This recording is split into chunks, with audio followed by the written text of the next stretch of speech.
Donc, tout d'abord, je me présente, je suis Gwenaëlle Lourdin, je suis déléguée générale du S3 Pays PACA, qui est une association de concertation sur l'environnement, le risque et l'industrie, qui est la première association de ce type en France. Et, et on est là dans le cadre du dispositif Réponse. Donc, le dispositif Réponse, c'est un projet du SPI PACA, donc de l'association. Un projet, maintenant, c'est plutôt un dispositif, parce que ça fait maintenant un certain nombre d'années qu'il a pris sa place sur le territoire. Et son objectif à ce dispositif, c'est d'apporter des réponses concrètes aux préoccupations des habitants du territoire de l'étang de Berre sur la pollution de l'air et sur les gaz à effet de serre. Concrètement, ça veut dire quoi? Ça veut dire que l'on va écouter les citoyens, on leur demande quelles sont leurs préoccupations en termes de pollution de l'air et de gaz à effet de serre. On transmet ça aux acteurs du territoire, puisque dans le SPI PACA, on a tous les acteurs du territoire, et il y a forcément un acteur qui est en capacité d'apporter une réponse. Et c'est ce qu'on a fait depuis maintenant 7 ans, et on a maintenant plus de 250 réponses en ligne sur notre site internet dispositif Réponse. Donc aujourd'hui, on fait un focus sur une action en particulier. Une action qui a été mise en place par, en l'occurrence, EDF Power Solutions, sur une préoccupation, en réponse à une préoccupation des citoyens qui était quelle innovation industrielle dans la transition énergétique, quelles sont les innovations industrielles dans la transition énergétique, ou alors, on nous l'avait dit aussi d'une autre façon, ça répond aussi, c'est il faudrait expérimenter et utiliser des énergies renouvelables sur notre territoire. Donc, c'est Thomas Bordenave qui est chef de projet éolien en mer et Amélie Cuba qui est chargée de projet éolien en mer qui vont nous faire cette présentation. On enregistre cette présentation, elle sera ensuite disponible sur notre chaîne YouTube. Donc, n'hésitez pas, si vous êtes mal à l'aise par rapport à ça, vous pouvez bien sûr fermer vos caméras. Donc, on part là pour une vingtaine de minutes de présentation jusqu'à 14h pile. À 14h pile, on passe aux questions-réponses. Pour les questions-réponses, je vous invite à privilégier plutôt le chat, puisqu'on est assez nombreux aujourd'hui. Mais n'hésitez pas, si vous êtes inconfortable, vous levez la main et puis on prendra votre question à l'oral. Mais tout ça, ça sera à partir de 14h. Voilà, je vais maintenant laisser la parole à M. Bordenave pour nous faire cette présentation donc sur Provence Grand Large et aussi un petit peu sur Méditerranée Grand Large. Je passe la parole, Thomas. Ouais, merci Gwenaëlle. Merci, bonjour à toutes et à tous. J'espère que vous m'entendez bien et que vous avez bien accès à l'image. Tout est Effectivement, parfait.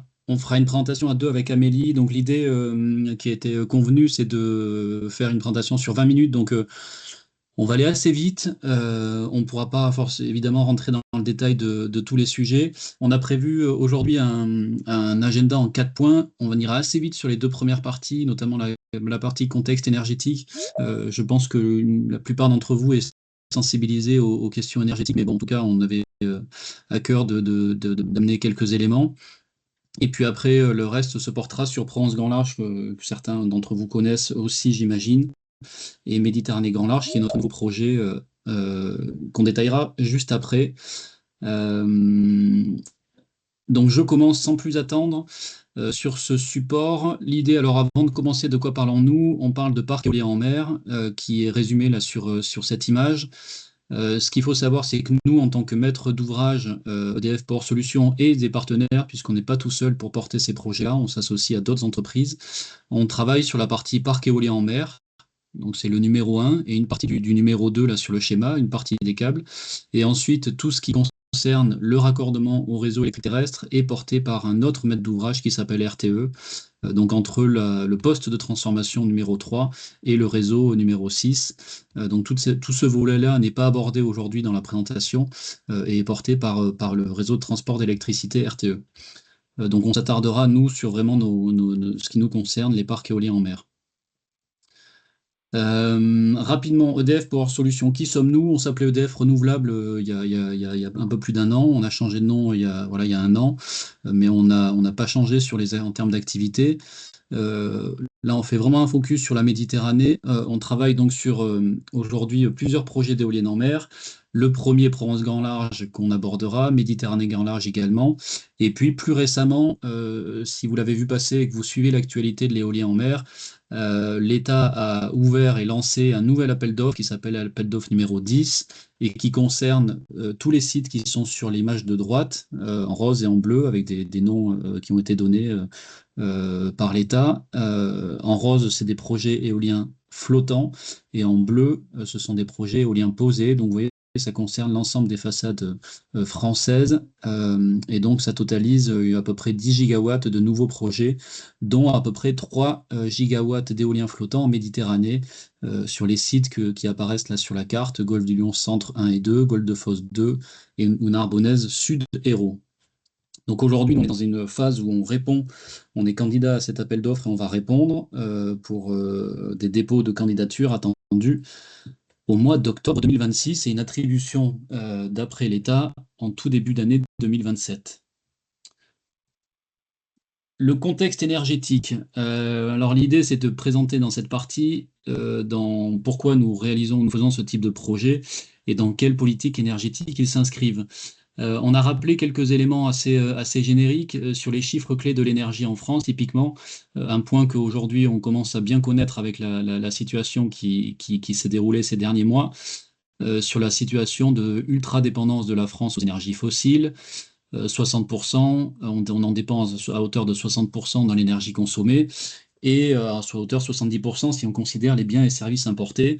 Donc sur le schéma de droite, la consommation du mix énergétique, c'est cette colonne, avec quand c'est marron du fossile, et puis quand c'est bleu de l'électricité. Et dans cette part d'électricité, une part majoritaire de nucléaire, effectivement, du renouvelable qui est complété, mais effectivement, on le voit que cette part d'électricité bas carbone est relativement faible par rapport à tout le reste. Donc l'enjeu, c'est ça, c'est d'arriver notamment à sortir de cette dépendance qui n'est plus très bonne ni pour la France ni pour le monde de ces énergies fossiles. Alors en termes de qu'est-ce que ça implique et qu'est-ce que ça coûte au pays. Alors on a fait un petit coup, on a fait une petite animation. Donc là, n'hésitez pas. L'idée, c'est de savoir quel est le coût d'importation par jour de cette énergie fossile à l'échelle de la France ou même à l'échelle européenne. Donc si vous avez des bonnes idées, n'hésitez pas à les compléter. Et on va attendre peut-être 5 secondes donc il faut aller vite, parce que le temps est compté. Mais si vous avez des idées sur voilà, combien coûte cette importation d'énergie fossile Vous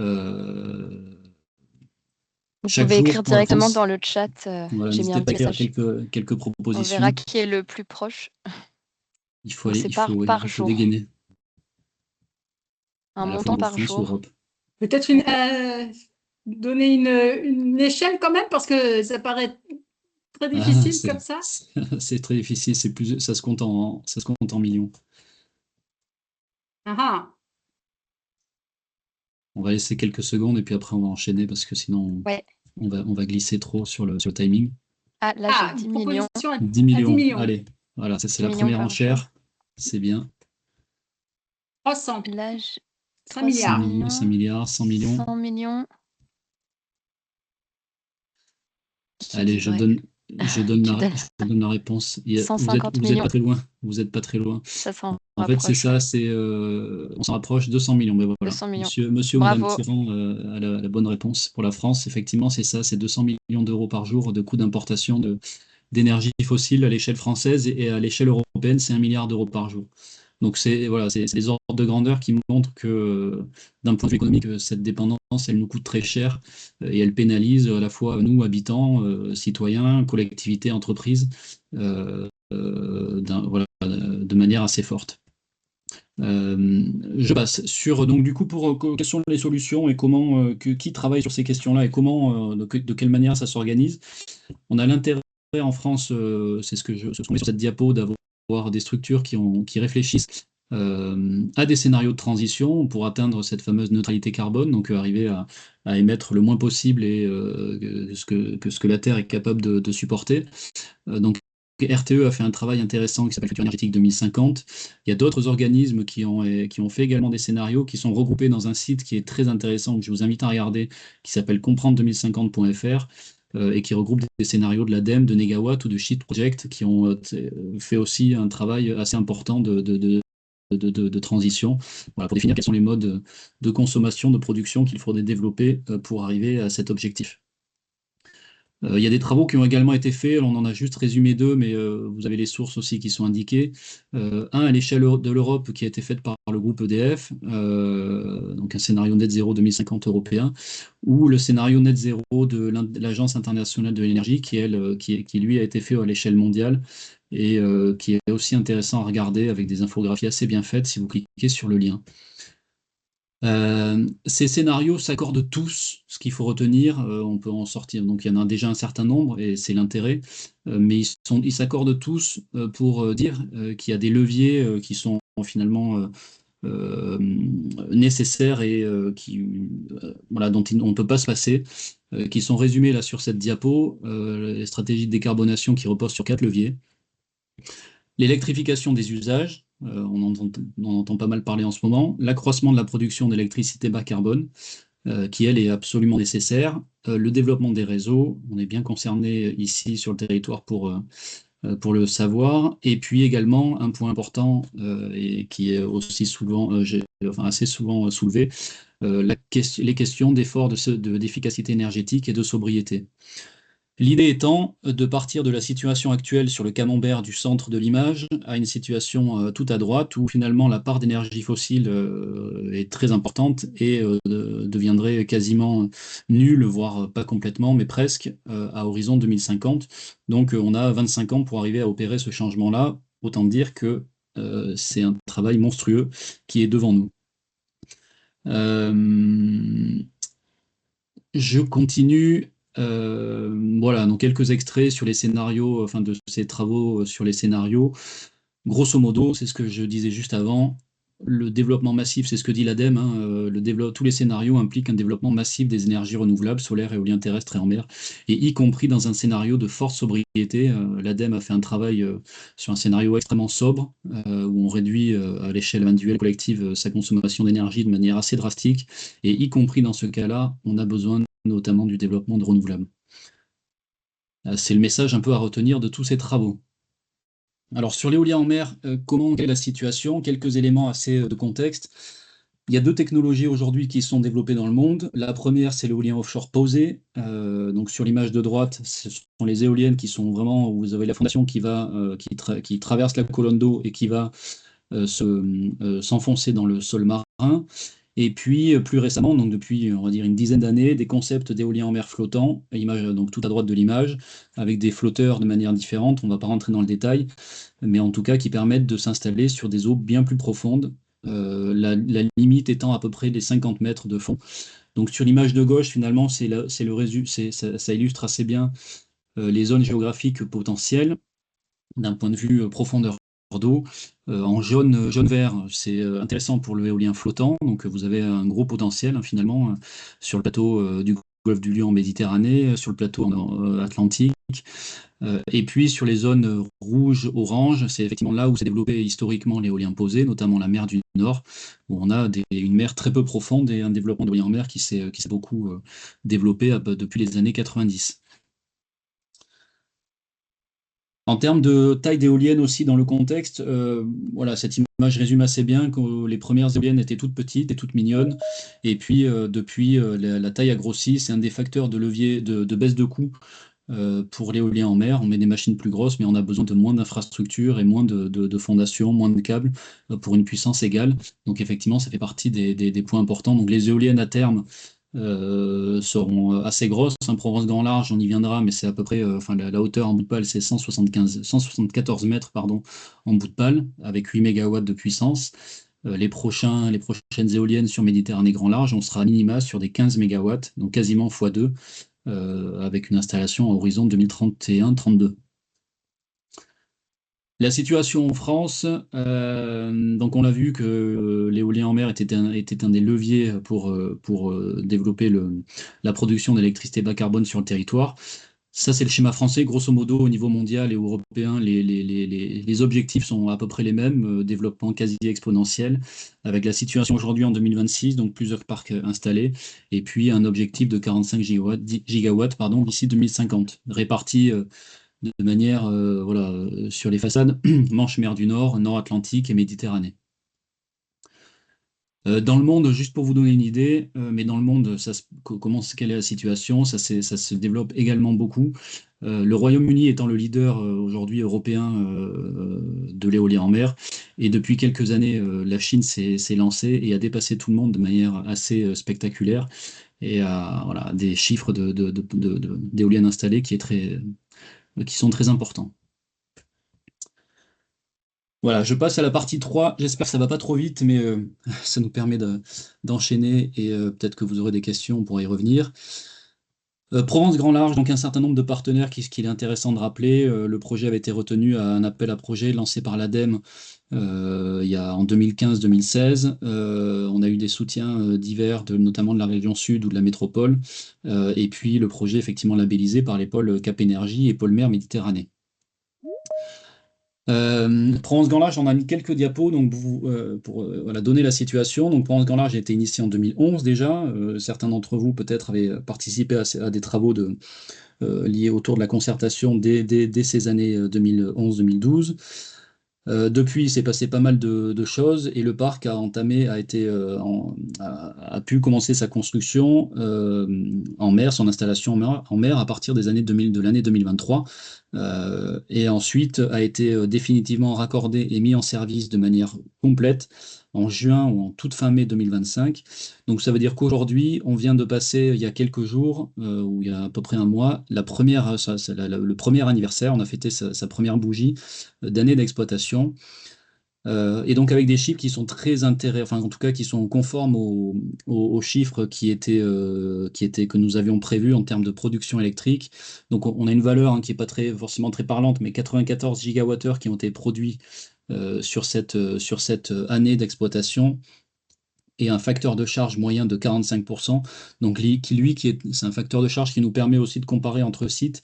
En gros, qui est un chiffre qui veut, on prend la production de l'année, on fait comme si cette production avait été produite à puissance nominale, et donc là, ça veut dire qu'en gros, le parc aurait produit à puissance nominale à peu près la moitié de l'année, enfin 45% de l'année, ce qui est très bon par rapport aux autres sites qu'on peut avoir à la fois à terre ou en mer en France.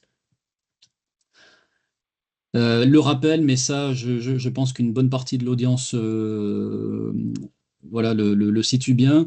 Le projet, il est installé à peu près à 17 km de la plage Napoléon sur la commune de Port-Saint-Louis-du-Rhône. Port-Saint-Louis qui est un soutien historique du projet.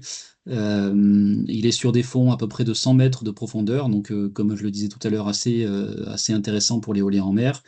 Et il a fait l'objet d'une phase de concertation importante. Le maire de Port-Saint-Louis, hier, en réunion publique, recitait cette concertation exemplaire, je dis ces mots, qui a duré un certain nombre d'années. Le schéma industriel et le schéma portuaire, donc on s'est intégré en termes de réalisation sur l'ensemble des sites du Grand Port de Marseille, Fos, avec une installation, un assemblage de flotteurs qui a été fait sur le site d'Eiffage Métal. Et ensuite, les éoliennes ont été intégrées sur le quai Gloria, pour ceux qui connaissent, sur la commune de Port-Saint-Louis, avec une grue qui avait été installée pour l'occasion et qui a permis d'assembler les éoliennes et ensuite de les remorquer par la suite avec des remorqueurs jusque sur le site d'installation. Hop, je passe. En termes de partenaires du projet, donc ça c'est le schéma un peu, voilà, il y a un schéma de Provence Grand Large. On a à peu près un peu moins d'1 kilomètre entre les 3 éoliennes, les 174 mètres en bout de pale que je vous évoquais.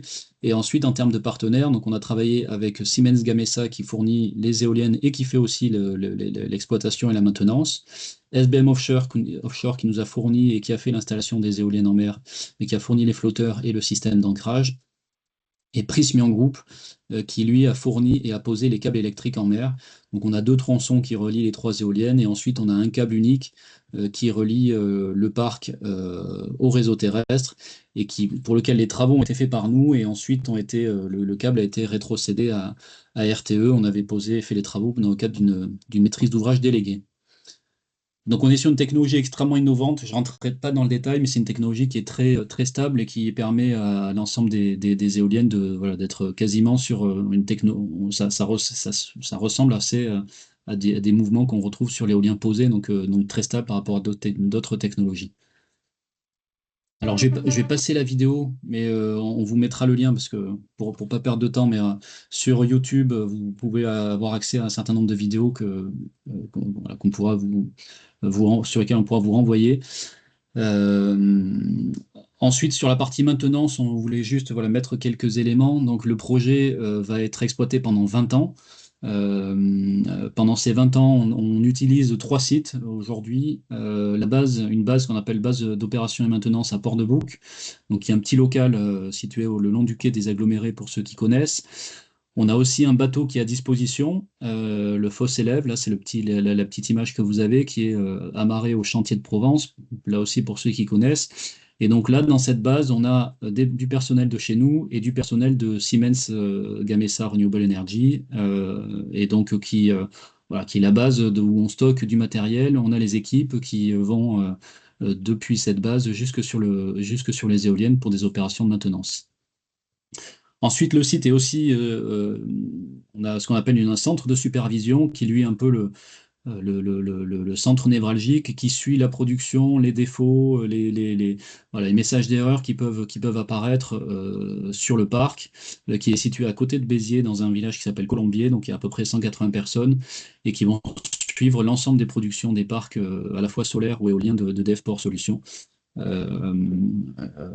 Et puis le troisième point, la coordination maritime qui est, elle, située et mutualisée avec notre parc que nous avons à Fécamp, et qui là aussi, c'est voilà, une équipe de 3 salariés, 4 salariés, ça varie selon la saison, mais qui, elle, supervise les opérations qui se passent dans les parcs en s'assurant du respect des normes, vérifier que les équipes qui vont sur place ont bien les qualifications, les formations, etc. Et dernier point sur Provence Grand Large, et je passerai la main à Amélie sur Méditerranée Grand Large. J'espère que le timing est à peu près bon. Un point non des moindres qui concerne toute la partie environnementale. Provence Grand Large avait fait l'objet d'une étude d'impact avec des mesures qui avaient été prévues, mesures éviter, réduire, compenser, et des suivis pour suivre l'efficacité, ou en tout cas l'efficacité de ces mesures. Des suivis ont été faits avant l'installation sur le site, certains suivis ont été faits pendant l'installation, et maintenant on est dans une phase d'exploitation sur laquelle l'ensemble des suivis qui sont là sur la diapo sont réalisés, enfin sont en cours de réalisation pendant plusieurs années, avec des partenaires divers et variés. Je ne vais pas rentrer dans le détail, mais aujourd'hui l'idée c'est d'arriver effectivement à suivre quasiment tous les compartiments environnementaux, ce qui se passe sous l'eau, ce qui se passe dans l'air, au niveau des oiseaux, au niveau des mammifères marins, au niveau de la qualité de l'eau, au niveau du bruit. Et donc ces suivis sont réalisés et annuellement, il y a des rapports qui sont produits et qui seront disponibles, d'ailleurs on pourra donner le lien pour ceux qui le souhaitent, qui sont mis en ligne sur un site qui s'appelle éoliennesenmer.fr, un site de l'État sur lequel on retrouve l'ensemble des suivis des parcs éoliens en France, ou de certaines études de retour d'expérience, et donc il est intéressant de consulter pour y avoir accès. Voilà, j'espère que c'était pas trop rapide et je passe la main à Amélie sur le grand frère de Provence Grand Large qui s'appelle Méditerranée Grand Large. Super. Je te laisse passer les slides, ouais, Thomas, comme j'ai Oui, pas. ouais. Alors, du coup, sur les 5 dernières minutes, on va essayer d'aller à l'essentiel. C'était pour vous parler du projet Méditerranée Grand Large qui nous occupe beaucoup actuellement. Donc, comme l'a dit Thomas, on a Provence Grand Large qui était un site pilote. Et là, on rentre dans une dimension beaucoup plus industrielle. Donc, ce projet, on a été lauréat fin 2024. Donc, juste pour vous resituer, on a sur la carte, vous voyez qu'il y a le parc pilote de Provence Grand Large. Donc, comme l'a rappelé Thomas, à 17 km de la plage Napoléon. Et du coup, la zone de Méditerranée Grand Large sur laquelle on travaille, c'est la zone qui est le rectangle en bleu foncé. Et on est à 25 km des côtes les plus proches sur cette zone projet. Donc, juste pour resituer, en fait, quand on est lauréat, c'est vraiment le début du projet, puisque du coup, on a été lauréat sur une zone et nous, on va devoir travailler à l'intérieur de cette zone sur l'analyse des impacts et essayer de dimensionner notre projet pour qu'il soit le moins impactant possible. Et du coup, on a plusieurs scénarios d'implantation. Ce qu'il faut retenir, c'est qu'au maximum, on ne pourra pas faire plus de 19 éoliennes dans ce rectangle. C'est x10 par rapport au nombre d'habitants sur Provence-Grand Large. On sera à peu près sur 450 000 habitants en équivalent de consommation électrique par an. Et du coup, Thomas, peut-être tu peux passer à la slide d'après sur le calendrier pour vous dire un petit peu où on en est sur Méditerranée Grand Large. Donc, c'est un projet qui s'inscrit dans la continuité des débats publics qu'il y a pu avoir en matière de concertation sur l'éolien en mer flottant en Méditerranée. Et du coup, là, nous, on est rentré dans une phase de concertation continue. Donc, on pourra détailler un petit peu toutes les actions qu'on met en œuvre pour faire participer un maximum de monde sur nos projets. Donc, on a toute cette phase qui est en cours et en parallèle, on est en train de récolter les données de l'état initial parce que la particularité en éolien en mer, c'est que l'état initial et les données sont collectées par l'État. Donc, en fait, on va aller regarder au niveau de la zone quels oiseaux on a, au niveau des mammifères marins, au niveau des poissons, au niveau des usages sur la question paysagère. Enfin, voilà, tous ces sujets, on va les regarder et nous, ça va nous permettre de monter nos gros dossiers d'études d'impact. Et du coup, c'est vraiment la phase dans laquelle on est actuellement, c'est le montage des dossiers d'autorisation et toute la phase très active de concertation parce que l'idée, c'est bien de concerter le plus en amont possible quand le projet n'est pas encore défini. Et ensuite, s'en suivra du coup toute une partie qui va commencer aussi dès à présent de sélectionner les différentes entreprises avec qui on pourra travailler sur la question des flotteurs, sur la question des turbines. J'imagine que c'est une question que vous allez nous poser, mais du coup, combien d'éoliennes, quels flotteurs? En fait, ça, c'est des choses sur lesquelles on ne peut pas répondre aujourd'hui parce que ça dépendra de l'évolution des technologies et des réponses aussi qu'on pourra avoir au niveau de ces entreprises. Et du coup, nous, à l'heure actuelle, les dossiers d'études d'impact qu'on dépose, on va étudier plusieurs scénarios et on va analyser les impacts sur plusieurs scénarios d'implantation. Du coup, peut-être tu peux passer, Thomas. Euh, Ouais. Alors, du coup, pour juste vous redétailler ce que c'est qu'une étude d'impact très, très rapidement, en fait, nos projets d'énergie, enfin, nos projets d'éolien en mer, on est à l'interface d'une diversité de sujets, à la fois des sujets très orientés biodiversité, très orientés socio-économiques. On est très challengé aussi sur ces volets des questions de l'emploi. On va être très challengé sur les questions paysagères, les questions du tourisme, la question des usages. Et en fait, voilà, c'est vraiment l'objectif, cette étude d'impact, de dresser cet état initial. Derrière nous, ça va nous permettre d'analyser des impacts, donc comme je l'ai dit, sur plusieurs scénarios. On va devoir retenir des mesures en fonction du scénario qui est le plus impactant.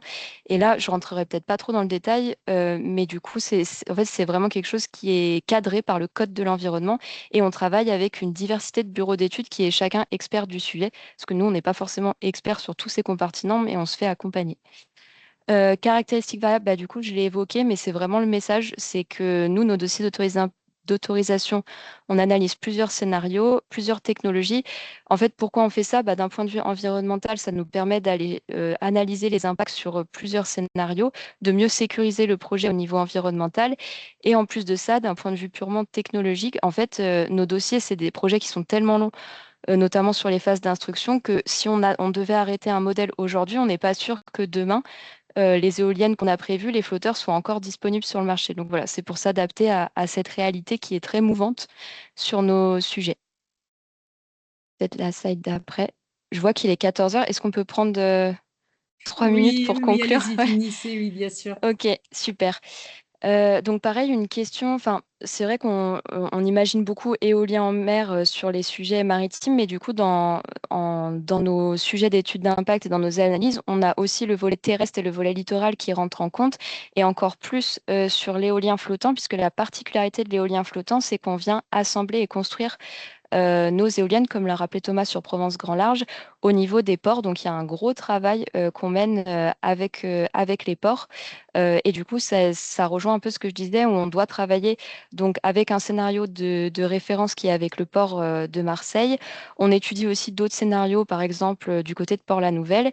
Et en fait, voilà, c'est tout un travail aussi qui nous occupe sur le terrain. Et ce qu'il faut, si vous devez retenir une date, c'est que nous, le scénario industriel, notamment avec les ports et notamment sur les éléments techniques, devront être arrêtés d'ici mi-2028. Donc là, c'est tout le travail en amont qu'on est en train de mener pour arriver à ça. Donc on aura une idée plus figée à partir de mi-2028. Et pour finir, et du coup, je pense que ça ouvrira un peu les discussions, en fait, le projet, comme on l'a dit, c'est des sujets très techniques. On travaille avec des bureaux d'études experts, mais du coup, nous, on a aussi pris le parti de ne pas se limiter à ça, de ne pas faire notre dossier d'étude d'impact dans notre coin. Et du coup, en fait, on a tout un tas d'actions sur le territoire en matière d'information, de concertation pour faire participer les personnes, pour qu'elles nous fassent remonter des avis, des préoccupations, des expertises aussi à prendre en compte dans nos projets. Et peut-être si je dois en mettre une en avant, c'est les ateliers qu'on met en place en partenariat avec France Nature Environnement, où on travaille avec plusieurs experts dédiés sur les questions des mammifères marins. Par exemple, ça va être l'Institut océanographique de Paul Ricard, WWF, des collectivités, des acteurs de l'emploi. Et toutes ces personnes, en fait, on leur prend pas mal de temps et elles viennent travailler sous la forme d'ateliers sur l'avancement de notre étude d'impact. Et nous, ça nous permet derrière d'adapter le projet en fonction des préconisations. Et pour les personnes qui veulent voir un peu à quoi ça ressemble, toujours dans une logique de transparence, on a un site internet dédié sur Méditerranée Grand Large où on publie les comptes rendus, par exemple, de ces séances de travail qui vont être assez en lien avec des expertises fines. Mais du coup, ça permet aussi au grand public de regarder ce qui est fait, quelles préconisations ont été mises et comment le porteur de projet va pouvoir les prendre en compte. Et si on ne peut pas les prendre en compte, expliquer aussi pourquoi. Et on a tout un tas de dispositifs aussi à destination du grand public. Par exemple, il n'y a pas si longtemps, on était sur le Festival de la Camargue. On a rencontré une soixantaine de personnes sur le projet. Et toutes ces infos, vous le retrouvez dans le plan de concertation sur le site internet qui est évolutif parce qu'on est aussi très attentif aux demandes qu'on peut avoir sur le territoire, un peu comme aujourd'hui, du coup, de répondre aux demandes. Et dernier point, si on n'a pas le temps de répondre à toutes vos questions aujourd'hui et qu'il y en a d'autres qui se posent, on a mis en place récemment une plateforme participative sur le site internet de Méditerranée Grand Large, ce qui vous permet en fait de poser vos questions en continu, de donner aussi, on a un compartiment dédié à l'appel à idées. Et du coup, nous, ça nous permet de garder le lien en permanence au-delà de ce qu'on fait sur le terrain. Et c'est nous, derrière, les équipes avec différentes expertises qui pourront vous répondre le plus rapidement possible. Voilà ce qu'on pouvait vous dire sur Méditerranée Grand Large en 8 minutes. Super, merci beaucoup. Oui, c'est important de garder un bon temps d'échange et vous avez fait l'effort, Ouais. merci encore. Voilà, donc Charlie a mis dans le chat les différents liens que vous avez proposés sur la plateforme participative, sur le projet en lui-même, etc. Et donc, je vais passer maintenant aux questions. Si vous souhaitez y participer de façon orale, n'hésitez pas à lever la main. Donc, une première question, mais vous aviez partiellement répondu. Alors, peut-être vous avez plus d'éléments, mais quelles sont les conséquences sur les fonds marins ainsi que sur la faune marine, notamment les poissons de ces éoliennes en mer? Est-ce qu'il y a j'imagine, des études? Est-ce qu'il y a des méga-études qui compilent et qui donnent un résultat sur cette faune, pardon?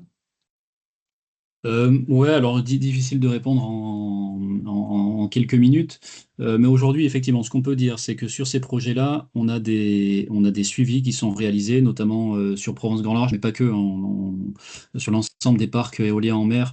L'étude d'impact qu'on a essayé d'expliquer voilà, détaille les suivis qui doivent être réalisés par les porteurs de projets selon des protocoles à mettre en œuvre, une périodicité à mettre en œuvre, etc.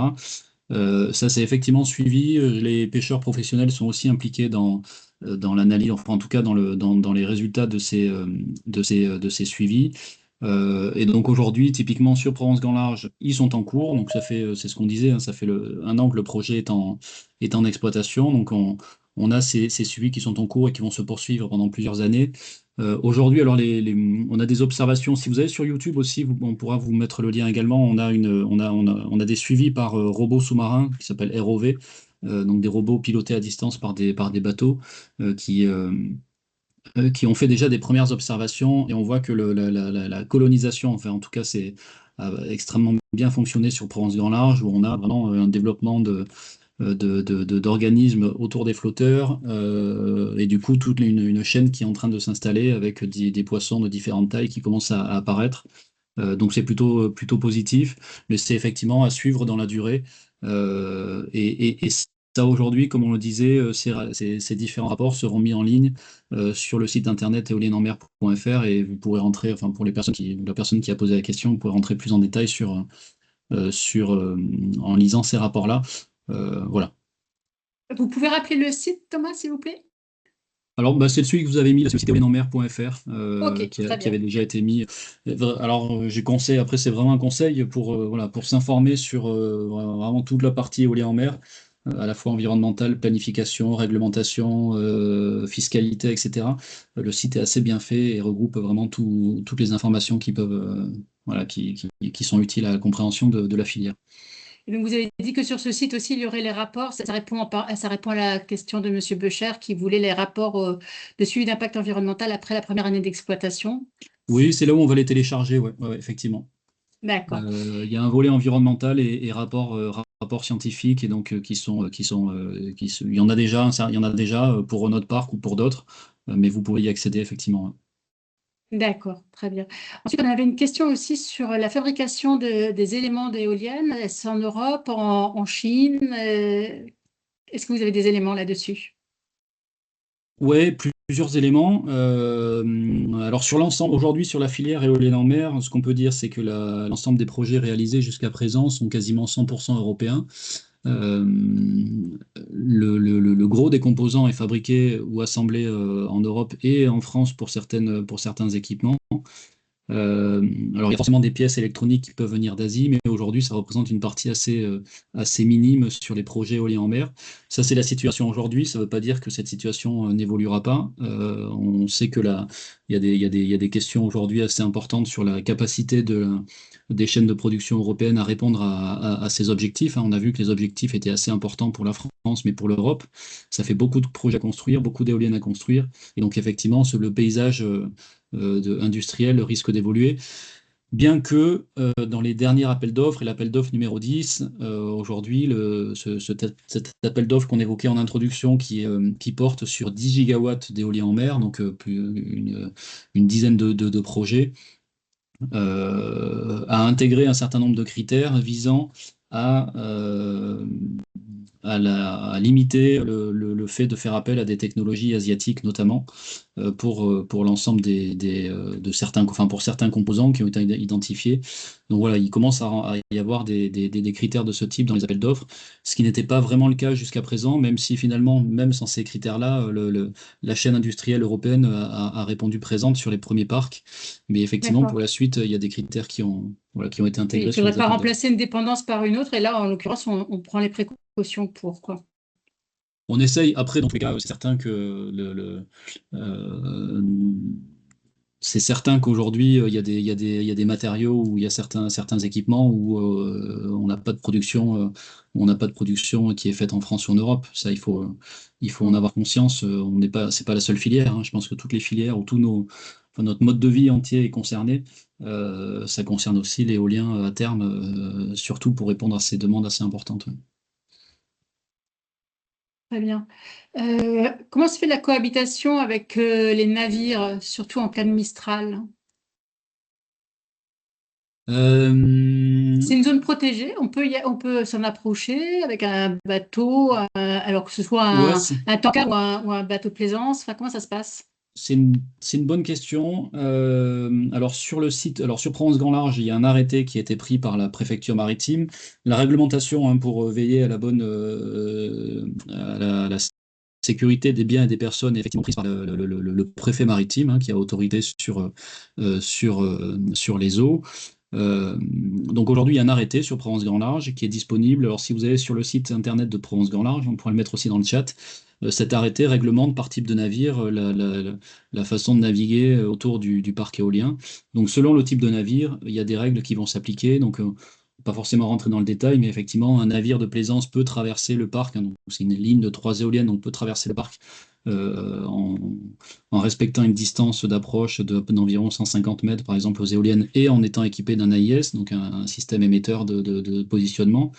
La réglementation autour des navires de pêche, elle aussi, est assez spécifique. Et en ce qui concerne les bateaux qui dépassent une certaine jauge, donc les bateaux type porte-container, pétrolier, etc., eux doivent effectivement passer bien plus au large du parc éolien. Mais finalement, hein, quand on voit les trajectoires de navigation de ces navires-là, enfin, le parc était déjà dans une zone qui avait été retenue, qui était suffisamment éloignée de ces lignes maritimes non officielles, en tout cas d'usage. Euh, et donc, effectivement, ils doivent la respecter. Euh, et en tout cas, aujourd'hui, sur la première année, on n'a pas observé de non-respect de ce type de réglementation. D'accord, très bien. Alors, une petite précision, une petite remarque, mais qui n'est pas anecdotique, c'est pour les études de construction dans les ports, il s'agit du port de Marseille-Fos et non pas de Marseille. En local, on aime bien quand même qu'on précise Fos, surtout quand ça se fait à Fos. Oui, oui, c'est moi. Je pense que dans la précipitation, Pas trop. mais c'était bien écrit.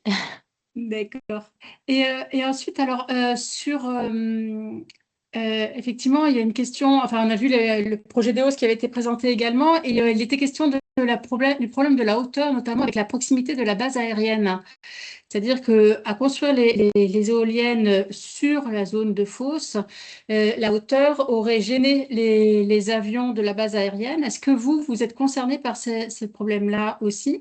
Et peut-être une précision, est-ce que le choix est déjà fait entre Marseille-Fos et Port-la-Nouvelle? Peut-être la précision Non. au préalable d'ailleurs, hein. Ouais, non, non, c'est une bonne question. Effectivement, sur Provence-Grand Large, on avait réussi à négocier une petite surélévation de hauteur pour faire l'assemblage des éoliennes au port. On avait effectivement voilà, le quai Gloria on était limité par un plafond ou un plancher par rapport, ça dépend de là où on se situe, et qui était aux alentours de 187 mètres. On avait réussi à avoir une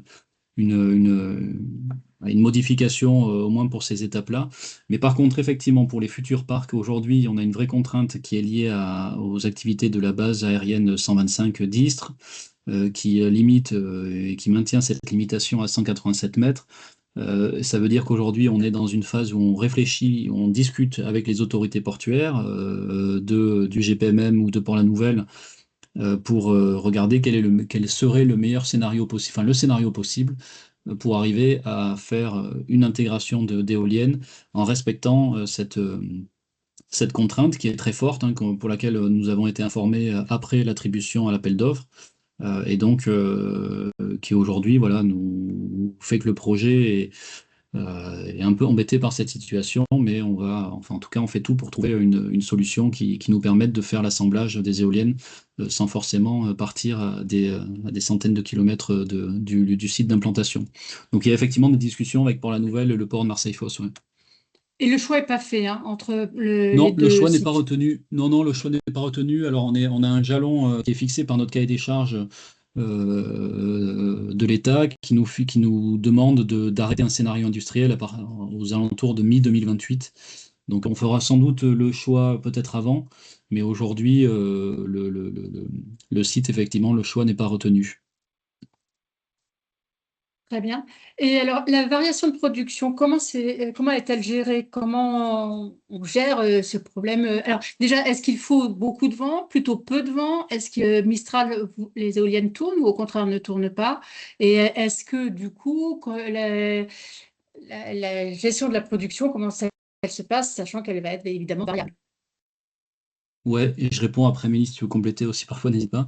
Mais oui, oui, la variabilité de l'éolien, c'est effectivement, voilà, c'est assez, enfin, c'est le sujet de l'éolien ou de l'éolien en mer, c'est effectivement une production qui est variable et qui va dépendre du vent qu'il y a sur site. Alors, dès le départ, en fait, il faut effectivement sélectionner des sites qui ont une bonne ressource en vent. La Méditerranée fait partie des meilleurs sites en termes de ressources en vent au niveau français. Donc d'où l'intérêt d'avoir positionné Provence Grand Large, ou Méditerranée Grand Large, ou les autres dans le golfe du Lion, hein. On a à la fois le Mistral, à la fois la Tramontane, et puis on a les vents de sud-est aussi qui sont assez importants.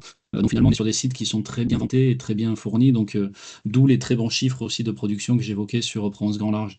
Donc cette variabilité, effectivement, il faut en tenir compte. Quand il y a peu de vent, bah, ça produit peu. Quand il y a beaucoup de vent, ça arrive à produire bien. Ça, c'est le gestionnaire de réseau qui gère, hein, cette adéquation entre production et consommation, puisque c'est le rôle donc de RTE qui va justement anticiper les productions sur les parcs éoliens, solaires, nucléaires, etc. Et qui va faire en sorte effectivement d'ajuster ces moyens de production par rapport aux consommations qui sont prévues. Voilà, donc ils font des estimations du jour pour le lendemain et ils vont arriver à faire un dispatching qui fonctionne. Euh, donc la mixité des différents moyens de production permet justement d'accepter ce type de variabilité qui sera un enjeu quand on commencera à avoir de plus en plus de production de ce type. Mais en tout cas, aujourd'hui, c'est géré de cette manière-là. Ouais. Et pour prolonger la question, est-ce qu'il peut y avoir un vent trop fort? Oui, oui, les éoliennes se mettent en sécurité à partir d'à peu près 90 km/h de vent en rafale à hauteur de nacelle. On l'a pas trop eu sur Provence Grand Large là, sur l'année qui est écoulée. Il y a eu quelques fois avec des gros coups de Mistral qu'on a eu au printemps. Pour ceux qui s'en souviennent, on a eu des coups de Mistral assez forts. Ça a été coupé quelques minutes, mais assez peu finalement. Mais donc effectivement, les pales d'éoliennes se mettent ce qu'on appelle en drapeau, donc la face la plus étroite face au vent, et ça leur permet de laisser passer le coup de vent pour éviter leur dégradation, quoi. Donc effectivement, à partir de 90-95 km/h, ça se met en sécurité, ouais. D'accord. Il y avait une question, alors plutôt pour Amélie peut-être, parce que je pense que ça parle de Provence, enfin de Méditerranée justement, plutôt. Et donc, effectivement, vous en êtes toujours dans les hypothèses, puisque vous n'indiquez pas les hauteurs, ni le coût du projet, ni le coût par éolienne. Là, vous avez juste, finalement, juste, entre guillemets, hein, pardon, un calendrier défini avec un projet en construction, en fait. Oui, bah, tout à fait. Là, on est dans une phase encore, on n'a même pas encore déposé nos dossiers d'autorisation. C'est prévu pour la fin d'année. Donc, au moment où on va déposer les dossiers d'autorisation, c'est là où on aura déjà plus d'éléments. Mais encore une fois, on aura plusieurs scénarios. C'est-à-dire que le scénario final, on le saura, bah, comme a dit Thomas, au moment où on arrêtera le scénario industriel qui est plutôt mi-2028. Et du coup, c'est tout l'intérêt aussi de dialoguer en amont parce que le projet a encore des marges d'évolution, d'adaptation et c'est tout le travail qu'on mène bah, avec les acteurs environnementaux, par exemple, pour intégrer leurs recommandations. Mais effectivement, actuellement, on n'est pas encore figé et nos dossiers nous permettent aussi d'avoir cette flexibilité sur les scénarios. Et alors, pour prolonger de la même façon la question, en fait, pourquoi ne pas reproduire l'équivalent de ce qui avait été fait dans Provence Grand Large sans chercher plus loin, finalement? Alors, bah, du coup, ouais, je pense que c'est au niveau technique peut-être des flotteurs. Je crois qu'il y avait la question, parce que je crois qu'il y a ouais, la question sur ça. Bah, en fait, il faut avoir en tête que sur Provence Grand Large, on est sur une technologie qui est unique dans le monde. Donc, l'association flotteur éolienne les Ancres à Succion, c'est quelque chose d'unique. Et en fait, les technologies ont déjà évolué entre le moment où on a installé Provence Grand Large et aujourd'hui. Donc, en fait, on ne peut pas raisonner de cette façon-là. Et du coup, au contraire, on doit regarder tous les types d'installations qui existent et qui seront le plus adaptés à notre projet, sachant qu'en plus, entre Provence Grand Large et Méditerranée Grand Large, on n'est quand même pas exactement sur la même zone. Donc, il y a des enjeux aussi au niveau des fonds marins. On n'est pas forcément exactement sur les mêmes dispositions que Provence Grand Large. Donc, voilà, il y a tout un travail d'adaptation et chaque projet a ses adaptations propres. Mais bien sûr, les retours d'expérience de Provence Grand Large nous permettent justement de nourrir nos réflexions pour Méditerranée Grand Large également.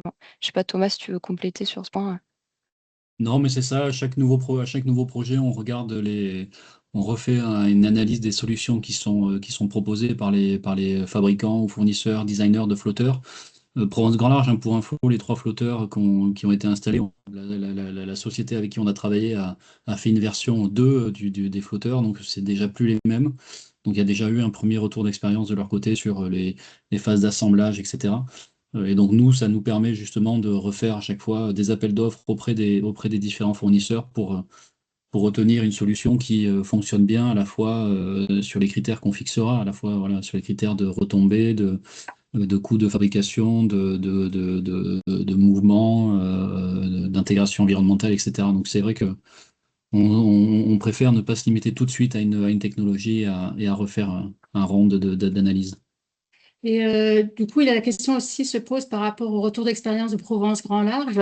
Est-ce que entre les prévisions que vous aviez fait et les résultats, donc dans la partie gestion, hein, opérationnalité, est-ce que vous avez un delta? Est-il supérieur ou inférieur?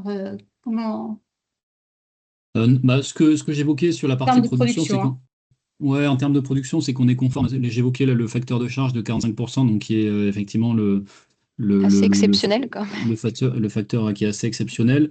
Je pense que cette analyse, effectivement, sur une année, elle vaut ce qu'elle vaut. Ce serait intéressant de suivre ça sur plusieurs années pour justement voir quand on fait des estimations. Après, c'est plutôt sur une vingtaine d'années. Donc, bon, on va pas attendre 20 ans pour faire le retour, Merci. mais en tout cas, c'est vrai que une année n'est jamais suffisante pour tirer des conclusions. même si aujourd'hui, cette année était effectivement conforme aux prévisions. Alors, il y a peut-être un delta, il faudrait que je regarde le delta s'il existe. Je ne l'ai pas en tête, mais en tout cas, c'est quand même très bon. D'accord. Et une autre question, je crois que c'est la dernière. N'hésitez pas si vous en avez encore, il reste quelques minutes. Sinon, je vous passerai la parole aussi pour la partie concertation continue. Peut-être Amélie, vous l'évoquiez tout à l'heure, les différents formats. Donc, la dernière question, c'est faut-il envisager à terme l'implantation de batteries de stockage de type BESS dans la zone de fosse afin d'aider RTE à gérer l'intermittence générée par les éoliennes au large? Est-ce que vous pouvez répondre à ce genre de questions ou c'est plutôt du l'ordre de RTE? Ouais, c'est une question pour RTE. Je sais pas s'il faut forcément avoir des sites de stockage enfin, type batterie BESS à proximité des parcs. Après, c'est vrai que c'est une question effectivement pour RTE pour voir comment lui il va gérer son réseau. On sait que le réseau PACA, le réseau électrique est soumis à une forte transformation à venir avec les besoins en puissance appelée future. Donc à voir comment il veut gérer cette question-là. J'ai pas l'impression que sur le schéma, alors RTE avait mis en consultation, je sais pas si c'est encore le cas, peut-être que j'ai vu que Mathias Bourissou était connecté, mais il y avait une consultation publique sur le schéma de développement décennal du réseau de RTE. J'ai pas l'impression qu'il prévoyait des batteries sur la zone de fosse, mais je n'ai pas regardé dans le détail. Mais peut-être que vous pouvez trouver ces informations sur cette consultation qui effectivement traite de l'évolution à 10 ans, je crois, du réseau de transport d'électricité. Donc n'hésitez pas peut-être à aller voir Je sur le vais, site. je vais passer la parole à Audrey Richard Ferrucci de la CNDP. Je pense qu'elle a des éléments peut-être en complément Ok, justement de cette réponse. Oui, voilà, malheureusement, Mathias Bourrisson ne pouvait pas rester jusqu'à la fin de la réunion. ok. Mais effectivement, ce débat public a bien eu lieu à l'automne, le compte rendu a été rendu et RTE vient la semaine dernière de rendre sa réponse au compte rendu du débat. Donc et voilà, a priori, ce sera suivi d'une concertation continue classiquement post-débat public. Donc je vais partager le lien dans le chat, mais tout cela, bien sûr, est accessible public en ligne. Super, Ok, merci merci. beaucoup Audrey. Alors d'autres questions. Pour les flotteurs et les études, il y a un grand pas à faire entre les flotteurs acier et vos études sur des flotteurs béton futurs. Qu'est-ce qu'on peut dire sur cette question? Qu'aujourd'hui, c'est ce que disait Amélie, aujourd'hui le choix des équipements n'est pas fait sur Méditerranée Grand Large. On lance en ce moment ce qu'on appelle enfin, on appelle ça en anglais des requests for information, donc des demandes d'information à des fournisseurs de flotteurs ou designers de flotteurs. Et puis on lancera des appels d'offres d'ici 2027, un peu voilà, sur une liste un peu plus resserrée de fabricants. Donc c'est là où on pourra, en tout cas, sans doute avoir plus d'informations à l'issue de ces appels d'offres sur quel type de technologie on retient. Et effectivement, qu'on soit sur de l'acier ou sur du béton, c'est assez différent. Le process de fabrication, d'assemblage est assez différent. Donc ça implique en tout cas des enjeux différents selon le type de flotteur. Mais voilà, on aura l'occasion d'y revenir quand on aura fait un choix d'ici sans doute la fin d'année 2027 ou 2028 à peu près. Très bien. Et je crois que c'est la dernière question. C'est est-ce que vous avez une idée des impacts du changement climatique sur le vent? Et est-ce qu'il y a des projections justement sur les changements de conditions de vent qui pourraient être créés, générés par le changement climatique? Bonne question. Je ne sais pas si on a je sais pas si je pourrais bien répondre à ça. C'est vrai qu'après on est sur des périodes d'exploitation qui restent quand même assez courtes, même si on voit que le changement climatique entraîne aujourd'hui des modifications assez rapides sur certains facteurs. Mais c'est vrai que nous, on est sur des périodes d'exploitation de l'ordre d'une voilà, 20 ans pour Provence Grand Large, 35 sans doute aux alentours des 35 ans pour Méditerranée Grand Large. Donc on reste sur des périodes qui restent assez courtes. Les modèles aujourd'hui, quand je discutais avec certains experts, ne montraient pas forcément de grosses variabilités ou alors des baisses de quelques qui étaient assez réduites sur des horizons, sur des pas de temps assez courts. Ce sera peut-être pas le cas en tout cas si on envisage un horizon plus lointain d'ici la fin du siècle par exemple. Mais aujourd'hui, c'était pas forcément trop visible. maintenant à redéfinir. Nous, c'est vrai que les modèles, en tout cas, sont revus et régulièrement. Donc, à voir si dans quelques années, on s'aperçoit qu'il faudra intégrer une baisse potentielle de production ou une augmentation en fonction. Et je ne sais pas si on a des réponses très claires aujourd'hui. Malgré tout, on sait qu'on reste quand même sur un secteur pour lequel la ressource va rester quand même très bonne. On est, comme je le disais, on est sur des niveaux de vente qui sont quand même très bons, parmi les meilleurs de France. Donc s'il y a une légère baisse, ce sera pas, on risque pas en tout cas de passer à zéro ou à très peu. Quand on voyait sur les cartes, hein, typiquement côté Golfe de Gascogne, enfin en tout cas toute la partie Landes, Pays Basque, Sud Gironde, là pour le coup il y a très peu de vent.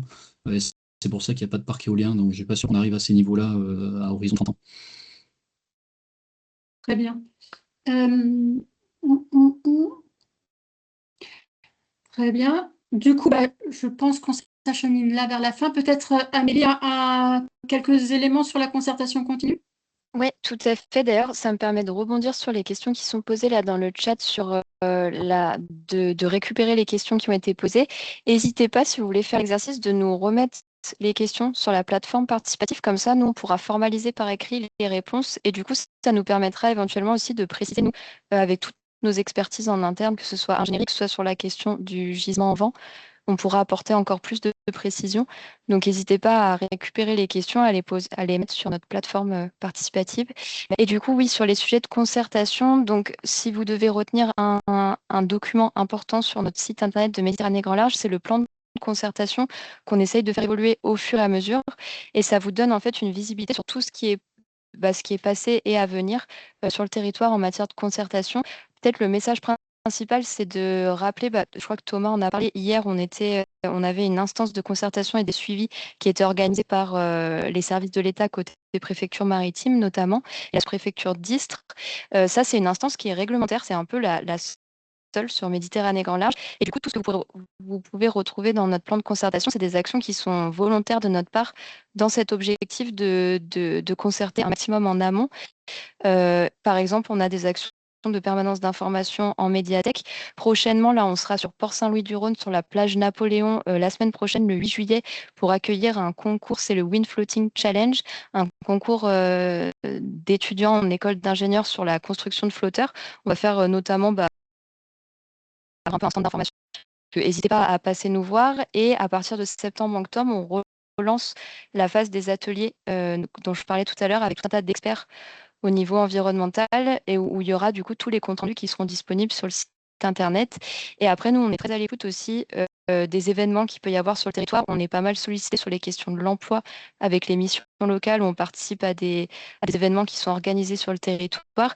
Et du coup, tout ça est centralisé sur notre site, sur le plan de concertation. Donc voilà, n'hésitez pas si vous avez vent d'actions sur lesquelles nous, ça pourrait être intéressant qu'on vienne s'insérer. Nous, on est là pour y répondre et on saura avoir une oreille attentive sur les bonnes idées pour continuer à aller à la rencontre du grand public aussi notamment.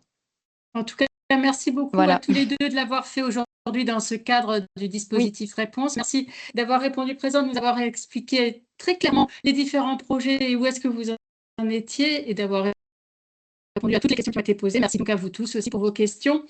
Il y a un formulaire dans le chat, vous savez, c'est le formulaire habituel, le questionnaire de satisfaction. Et pour nous, ça nous est très utile de savoir ce que vous pensez de ce webinaire. Ça vous permet aussi de faire des propositions pour le prochain webinaire. Donc, merci à Thomas et merci à Amélie. Merci à vous tous. Le prochain Café Réponse, donc vous savez, c'est tous les derniers mardis du mois hors vacances scolaires. Donc, on s'arrête pour l'été et le prochain Café Réponse aura lieu fin septembre. Donc, ça sera probablement un sujet de pollution de l'air avec Atmosud, une présentation d'Atmosud. Alors, je regarde la date, le dernier mardi du mois. Ce sera donc le 29 septembre à 13h30, comme d'habitude. Merci à vous tous et à bientôt. Merci. Belle été.